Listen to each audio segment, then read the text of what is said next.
Bueno, mis hermanos, mis hermanas, llegamos al cierre de la semana y también al cierre del libro de Josué. Hoy vamos a ver los últimos capítulos de este interesantísimo libro. Y cuando uno llega al cierre de un libro de la Biblia, tiene siempre como que hacer un pequeño repaso y decir, bueno, ¿qué hemos aprendido?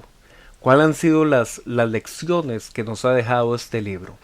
Y si recordamos desde el principio, el pueblo todavía estaba acampando al otro lado del río Jordán, que es lo que después en el Nuevo Testamento se le va a llamar Transjordania, es decir, lo que está del otro lado del Jordán, que para ellos sería la parte oriental del río Jordán. Bajo el liderazgo de Josué, ya no de Moisés, el pueblo cruzaría el río Jordán y lo cruzaría de una forma maravillosa, de una forma sobrenatural.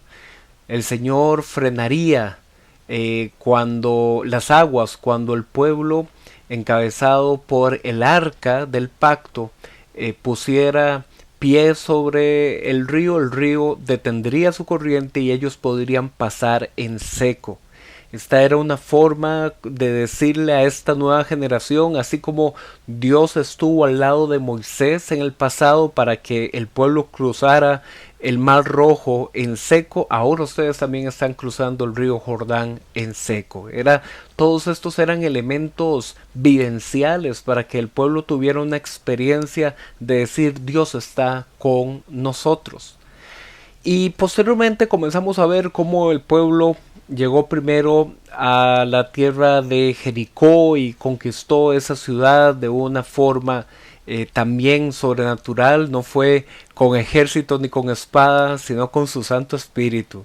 Realmente el Señor guió a que ellos no entraran en una guerra al principio, sino que rodearan al pueblo y que al sonar de la trompeta y del grito de los israelitas, los muros de Jericó cayeran y ya luego ellos entrarían a tomar posesión de esa ciudad y acabar con sus habitantes, con sus enemigos, excepto con Rahab y con su familia, quienes lo habían ayudado a los espías que había enviado Josué al principio del libro. Todo eso pasó en los primeros capítulos y después de ahí comenzamos a ver cómo el pueblo fue guiado por Dios a ir tomando diferentes ciudades, reinos. Recordemos que en esa época cada pequeña ciudad era constituida como si se tratara de un reino con su respectivo gobernante, y ahí se habla como los gobernantes de las tierras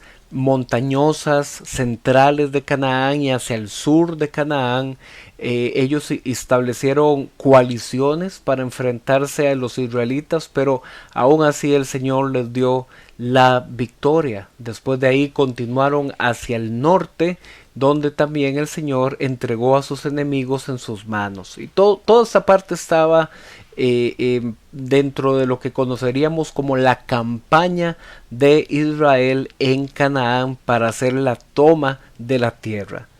Pero con el paso de los capítulos nos fuimos dando cuenta de ciertos detalles, y era que se indicaba varias veces que el pueblo había tomado la posesión geográfica de la tierra, pero que algunas de esas tribus no habían sido diligentes en terminar de expulsar a otras partes de los pueblos cananeos que quedaban viviendo fuera de las ciudades. Repito, ellos se concentraron en acabar con las ciudades reino, pero habían poblados fuera de esas ciudades amuralladas, y el libro nos dice en varias ocasiones que permanecían todavía parte de esos pueblos cananeos viviendo ahí, todavía en la zona de la tierra prometida. Se da toda la distribución a las diferentes tribus de los límites geográficos que iban a tener cada uno de ellos. Se hace el establecimiento de dónde van a estar las ciudades de refugio y dónde van a estar las ciudades levíticas, para que los levitas vivieran en medio de todas las otras tribus. Pero llega ahora el tiempo del cierre, y ahora en Josué capítulo 22, lo primero que Josué hace es convocar a los varones de guerra de las tribus de Rubén, de Gad y de la media tribu de Manasés. Josué las reúne a estos varones de guerra, es decir, a los soldados, y les agradece porque ellos cumplieron la promesa de ayudar a sus hermanos israelitas a conquistar la tierra prometida, pero que ya ahora ellos podían regresar con las riquezas obtenidas en el botín de guerra, podían regresar a sus tierras al otro lado del Jordán. Ya ellos habían cumplido su promesa y podían regresar a sus tierras. Todas estas tribus, como iban a estar geográficamente separadas de la mayoría de las otras tribus, porque en medio de ellas geográficamente quedaba el río Jordán, Josué entonces se anticipa a recordarles de que ellos son un solo pueblo y de que ellos tienen de por medio un solo pacto con Dios. Por eso Josué les exhorta diciéndoles: ustedes se tienen que mantener fieles al Señor, fieles a su pacto establecido por medio de las leyes. Tienen que esforzarse sobre todas las cosas por amar al Señor. El propósito de la ley no es un cumplimiento de si haces esto bien, si no haces aquello te castigo, como principal aspecto, sino que en el puro fondo de la ley, aquí lo que está en juego es: ¿tú amas a Dios? Sí, lo amo al Señor. Ok, cumple su voluntad expresada por medio de sus mandatos.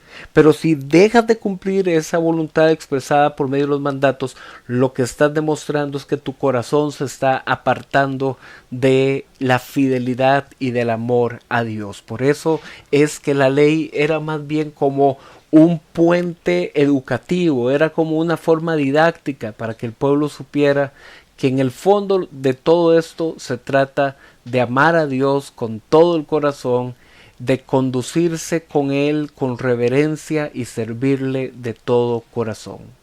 Ahora, aquí se narra algo muy interesante. Una vez que estas tribus ya se dirigen hacia su tierra y están a punto de cruzar el río Jordán, y tuvieron una idea: construyeron un gran altar que tendría una connotación, un simbolismo de ser interpretado como un altar competencia al altar establecido al frente del tabernáculo. Y eso fue interpretado como una forma de establecer un segundo lugar de sacrificio, un segundo lugar de culto. Y el pueblo sabía muy bien que no, solo podía haber un culto centralizado en ese momento frente al santuario del tabernáculo. Y ante esa prohibición que Moisés había dado de tener un segundo lugar de culto, las otras tribus entonces enviaron a representantes a reclamarle a estas dos tribus y media ¿por qué están haciendo eso? ¿Por qué están estableciendo otro altar? Pero ellos, las dos tribus y media, es decir, Rubén, Gad y la media de Manasés, les explicaron de que ellos no tenían ninguna mala intención, ni pensaban ser rebeldes al Señor, sino que habían construido ese altar como un memorial para las futuras generaciones, de tal modo que en el futuro los hijos, tanto de las tribus occidentales como de las orientales, no se olviden que ellos son un único pueblo, que no deben dividirse y de que las tribus orientales también podían venir a adorar al Señor. Esta respuesta fue aceptada por los representantes de las tribus y entonces regresaron a darle el informe a Josué, quien también lo aceptó.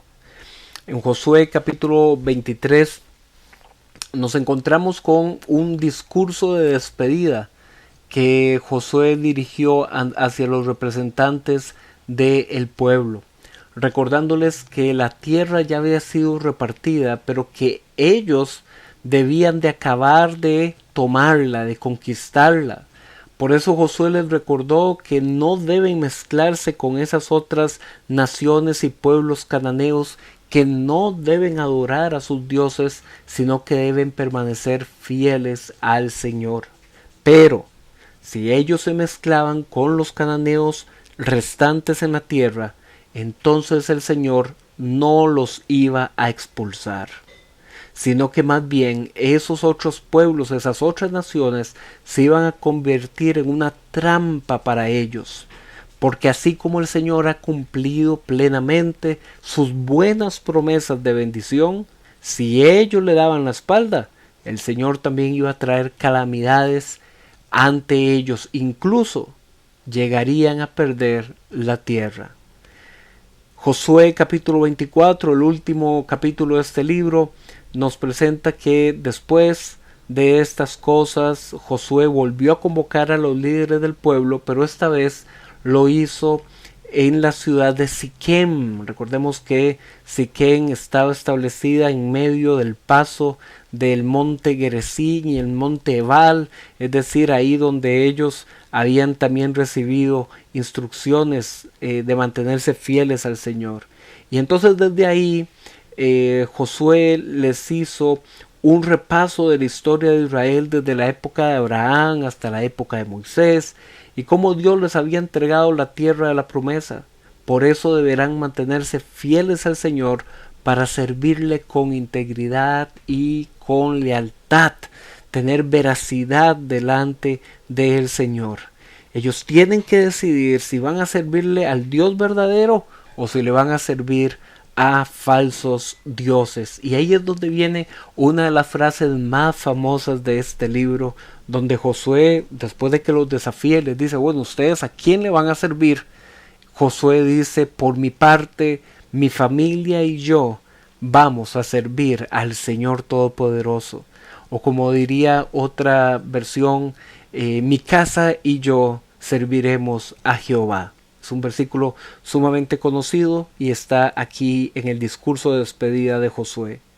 Los representantes del pueblo respondieron que claro, que ellos no van a abandonar al Señor, solo a Él van a servir y no a los otros dioses. Pero Josué los volvió a desafiar. Josué les volvió a decir: ustedes son rebeldes de corazón, ustedes no se van a mantener fieles a Dios. Ustedes tienen que deshacerse de esos falsos ídolos que todavía conservan, imagínense. El pueblo otra vez le volvió a decir que ellos estaban comprometidos.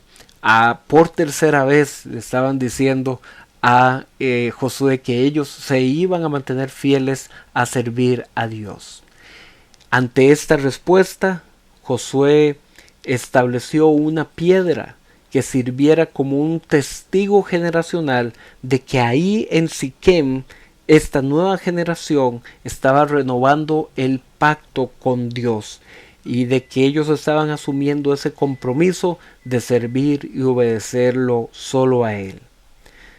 Al final del libro, como si fuera una pequeña nota de resumen, de cierre, pero también de apertura de lo que veremos en el siguiente libro de los jueces, se indica que mientras Josué y los líderes de esa generación estuvieron vivos, el pueblo sirvió firmemente a Dios. Y esto va a ser muy importante, como les digo, para los siguientes libros de la Biblia, porque vamos a ver qué pasó ahora que está por morir Josué y después moriría esa generación de líderes.